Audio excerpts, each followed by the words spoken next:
Thank you very much, Mr. President and the Director Executive. Hello. It's impressive the statistics that you presented us, and they're not just numbers.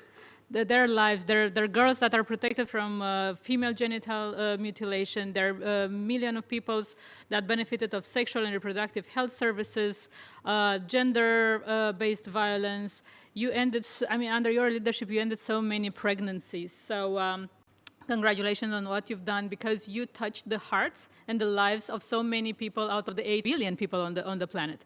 So speaking of the 8 billion, asking the right question is essential in receiving the much needed answers. Beside the 3 major pillars UNFPA has at its core as custodian of the ICPD POA, the organization turns now its attention to a sensitive issue, the demographic trends, the aging population and their consequences. And for my country and for my region, this is of importance.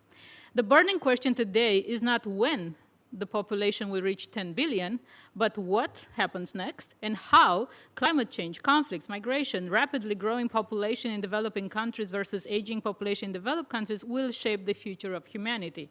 In our view, UNFPA has seized these trends, and now they ask the right question: how to support countries to adapt their national policies to demographic changes by providing expertise to support countries to transform demographic changes into inclusive, equitable, and rights-based development. The world is going through dramatic changes. The UN agencies are confronted with the financing situation, and we know that this is no secret anymore. UNFPA is not spared. The agency must now reconsider its projects and rigorously evaluate which ones are the winning ones. UNFPA demonstrated in the past with the relocation to Nairobi that it can act maturely and in its own interest in the process of decision making. We have a message for the UNFPA senior management team, because we expect UNFPA to continue the reforms and the vision after Dr. Kanem leaves her office. We expect these reforms to continue in line with the UN80 initiative. Only the most adaptable can survive, the most implementable projects, the most stable organization, and so on and so forth.